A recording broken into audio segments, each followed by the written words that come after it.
Halo semuanya, balik lagi di Nanotech Indo bersama gue Giar. Di video kali ini gue mau ngebahas Realme Book varian Core i3 yang udah gue pakai selama kurang lebih 2 minggu terakhir ini. Dan gue mau sharing aja pendapat gue mengenai laptop perdananya Realme Indonesia ini.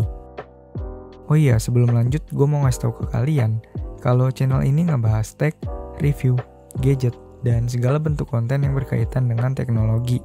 Jadi kalau kalian tertarik, jangan lupa buat subscribe dan aktifin juga lonceng notifikasinya supaya kalian dapat notifikasi kalau misalnya channel ini ada video baru. Di video unboxingnya kemarin gue sempet bilang masalah Realme Backpack dan N1 Toothbrush yang dijanjin itu gue nggak dapet. Dan di sini gue mau sedikit kasih kabar lagi kalau misalnya setelah gue kontak ke customer care-nya Realme via website realme.com, semuanya udah aman.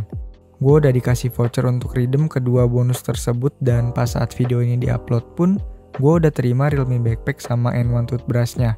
Thank you Realme Indonesia. Oke lanjut, seperti biasa ngomongin desainnya dulu, menurut gue Realme Book ini punya desain yang simple, minimalis, dan juga elegan. Di bagian belakang laptopnya cuma ada logo Realme yang peletakannya itu agak ke kiri atas, yang mana cukup memberikan kesan yang agak beda aja. Coba kalau logonya ini ada di bagian tengah, menurut gua akan kerasa standar banget.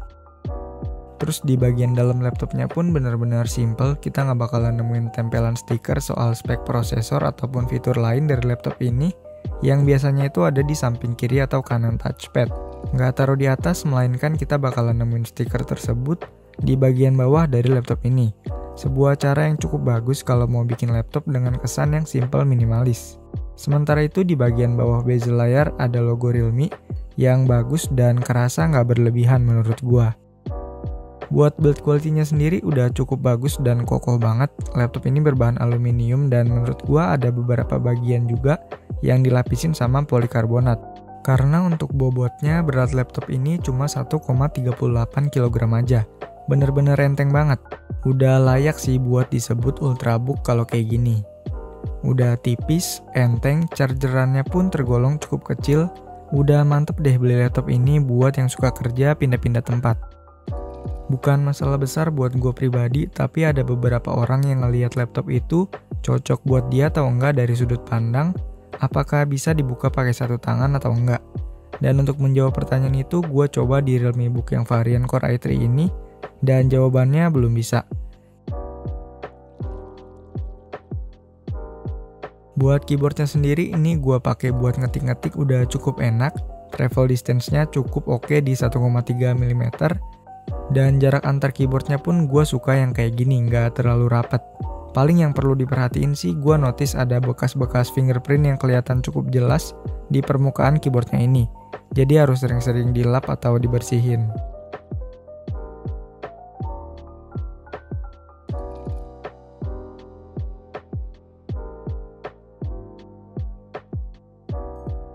Buat touchpadnya ukurannya cukup besar yang menurut gue pribadi sih agak keset dan butuh sedikit penyesuaian. Terus feel ketika kita klik di touchpadnya ini agak kurang soft, kerasa kayak lumayan kasar gitu. Terus laptop ini punya tombol power yang misah sama keyboardnya. Tombol powernya ini ada di bagian kanan atas yang udah dilengkapin juga sama sensor fingerprint yang gak responsif amat, tapi udah nice banget laptop ini punya sensor fingerprint. Buat kelengkapan port, di sebelah kiri laptop ini terdapat dua buah port USB-C 3.2 Gen 2, sementara di sebelah kanannya ada port USB-A 3.1 Gen 1, dan sebuah combo jack audio 3,5 mm. Sebelum kalian beli Realme Book ini, perlu diperhatiin juga buat varian yang Core i3 ini, dan Core i5 itu punya cukup banyak perbedaan, bukan cuma di prosesornya aja, melainkan sampai ke port dan perintilan lainnya pun ada yang beda juga. Informasi lebih lengkapnya bisa kalian cek aja di websitenya realme.com. Untuk yang versi Core i5 itu dia udah dilengkapin sama port Thunderbolt 4, sementara yang di Core i3 ini diganti sama USB-C 3.2 Gen 2. Terus untuk versi Core i5 udah menggunakan teknologi Wi-Fi 6, sementara Core i3 masih Wi-Fi 5. Bluetooth 5.2 buat versi Core i5 dan 5.1 buat versi Core i3. Dan kecepatan RAM 8GB DDR4-nya untuk versi Core i5 itu 4266 MHz, sementara untuk versi Core i3 3733 MHz. Untuk layar, Realme Book ini hadir dengan layar 14 inci berpanel IPS dan punya resolusi yang cukup anti-mainstream dari kebanyakan laptop under 10 juta di pasaran saat ini, yaitu resolusi layarnya ini 2K atau 2K dengan tingkat kecerahan yang diklaim bisa sampai 400 nits dan color gamut udah 100% sRGB. Hal yang cukup unik lagi, aspek rasio layarnya ini bukanlah 16:9 atau 16:10, tapi ini 3:2. Bezel dari layarnya ini sendiri sih udah cukup tipis dan kerasa sangat premium buat gua pribadi. Ya, konon katanya sih aspek rasio 3:2 ini cocok buat kebutuhan produktivitas yang banyak buka app dalam waktu bersamaan. Jadi ngebagi-bagi layarnya itu bakalan lebih enak lah. Buat gua personally, layar 2K-nya ini benar-benar kerasa oke banget. Saturasi warnanya juga bagus dan kelihatan sangat tajam. Biasa pakai monitor dengan resolusi 1080p 24 inch, pas nyoba resolusi 2K di laptop ini kerasa lebih sharp banget, walau di layar yang punya ukuran lebih kecil. Buat nonton Netflix atau nikmatin konten-konten lain, layarnya ini udah sangat-sangat bagus. Cuma sayang buat layarnya ini dia masih reflektif, gampang mantul-mantulin bayangan, kayak glossy gitu, bukan yang tipe anti-glare. Kalau dipakai di dalam ruangan sih menurut gua nggak ada problem sama sekali, tapi ketika dipakai di luar dan kena pantulan-pantulan cahaya itu bakalan agak sedikit mengganggu. Sekarang mari kita ngomongin spesifikasi dan performa dari Realme Book Core i3 ini. Buat prosesor, dia pakai Core i3 generasi ke-11, yang mana itu adalah generasi terbaru saat ini. Core i3 1115 5G4 dual core, RAM 8GB, LPDDR4X yang katanya sih dual channel, tapi pas gua cek dari software CPU-Z, entah kenapa dia tulisannya itu quad channel. Kalau ada yang tahu boleh komen di bawah ya. Lanjut ke storage, laptop ini punya SSD NVMe 256GB, dan untuk grafis versi Core i3 ini masih pakai Intel UHD grafis. Buat yang Intel Iris Xe itu ada di versi Core i5. Buat RAM dan SSD-nya ini sayangnya dia nggak upgradable ya, jadi kalian nggak bisa upgrade RAM ataupun kapasitas SSD laptop ini. Selama 2 minggu pakai laptop ini, gue udah coba mulai dari buat browsing, ngetik-ngetik script, nonton YouTube dan Netflix, dan bahkan gue juga sempat edit-edit foto dan video juga di sini.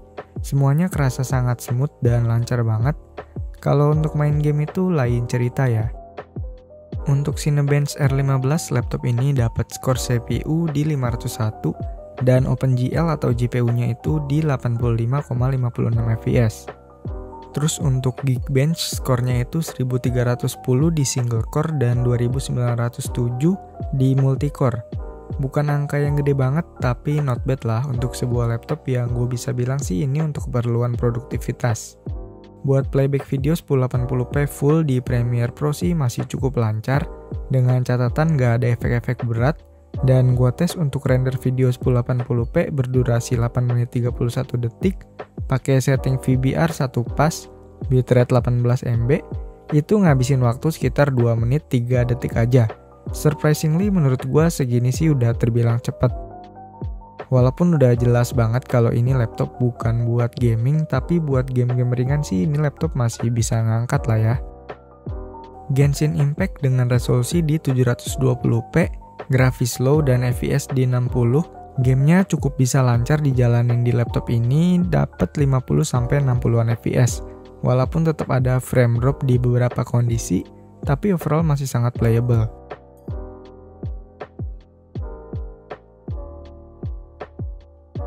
Game kedua yang gue coba adalah Euro Truck Simulator 2, sebuah game yang sebenarnya agak asing dijadiin acuan buat benchmark, tapi karena gue suka main game ini, jadi ya gue sekalian coba aja di laptop Realme Book ini. Buat Euro Truck Simulator 2 ini bisa jalan lancar di 50-60an fps juga, di setting rata kiri atau low, dan resolusi maksimalnya laptop ini, yaitu 2K. Yap, jadi ini bisa jalan lancar di resolusi fullnya laptop ini. Selama main game sih gue nggak ngerasa ini laptop panas sampai yang lebay-lebay gimana banget, enggak. Cuma gue ngerasa ada suara perputaran kipas yang lumayan kedengeran di dalam laptop ini, dan kerasa agak anget di area permukaan keyboardnya. But ya sekali lagi ini laptop emang bukan buat gaming. Seperti yang udah gue sempat mention tadi, laptop ini punya NVMe SSD 256GB yang speednya tuh nggak main-main. Dia pakai SSD dari Samsung yang punya kecepatan read 3037 MB per second dan write 1219 MB per second. Proses booting ke Windows-nya aja cepet banget. Buat suhunya juga aman di sekitaran 45 derajat Celcius. Buat daya tahan baterainya juga gue sangat acungi jempol ya, dipakai buat kerjaan ringan kayak office, browsing. Laptop ini sih bisa bertahan sekitar 6 jaman. Udah cukup banget buat gue pribadi, ya menurut gue udah layak lah disebut sebagai ultrabook. Sementara kalau untuk kerjaan-kerjaan yang agak berat dikit kayak edit foto atau video, baterainya bisa lebih cepat lagi habisnya. Ya mungkin sekitar 3-4 jam lah. Untuk webcam, Realme Book ini punya webcam yang letaknya ada di bagian atas layar dengan resolusi 720p dan kualitasnya sendiri gue bisa bilang biasa-biasa aja sih. Buat sekedar virtual meeting sih menurut gua udah cukup. Dilengkapin sama 2 kali Harman speaker dan surround sound by DTS yang ada di bagian bawah kanan dan kiri. Surprisingly, speaker laptop ini menurut gua udah cukup bagus buat urusan multimedia kayak nonton film atau dengerin musik sih udah oke banget. Suaranya tergolong cukup besar dan clear juga. Salah satu hal yang menurut gua jadi poin plus dari laptop ini adalah di harga 9 jutaan kita udah dapat Windows 10 Home yang udah keinstal langsung dan free upgrade juga ke Windows 11 nanti. Buat gue pribadi, Realme Book ini punya kualitas yang jauh di atas harganya. Bener-bener worth it kalau kalian mau beli. Jadi menurut gue Realme Book ini cocok dipakai buat urusan kerjaan mulai dari yang ringan sampai kelas menengah sih. Kayak office, multimedia, edit-edit foto atau video ringan itu masih aman banget. Mungkin cocok juga buat kalian para mahasiswa yang lagi bingung cari laptop di budget 9 jutaan. Secara sekarang harga laptop itu udah mulai naik juga. Mulai dari desain, spek, dan harga, Realme Book ini menurut gua adalah laptop pertamanya Realme yang bisa dibilang sukses. Paling kekurangannya ya yang sempat gua mention juga tadi, finishing layarnya yang masih glossy, terus RAM dan SSD-nya itu nggak bisa di-upgrade lagi. Oke, segitu dulu aja buat video kali ini. Terima kasih buat kalian yang udah nonton. Jangan lupa like dan subscribe kalau suka sama videonya. Dislike kalau nggak suka. Tinggalin komentar kalau ada saran, pertanyaan, atau apapun. Dan sampai ketemu di video selanjutnya.